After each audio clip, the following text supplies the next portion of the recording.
So ito na ang ating rolled oats overnight.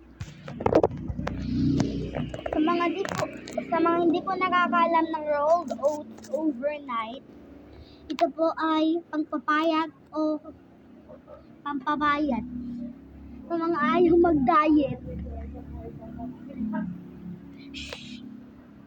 So, kailangan mong lagyan ng prutas, kagaya nito. So, kung ano mga prutas ang nasa inyo.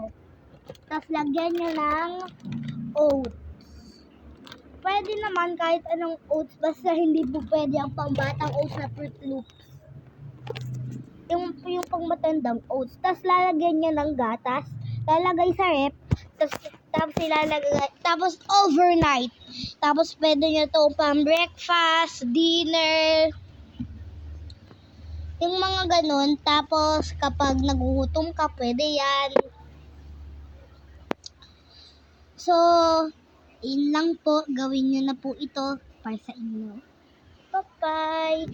And bago po kayo magsialisan, kailangan nyo pong mag-like and subscribe at click the notification bell para notify po kayo sa iba naming mga videos.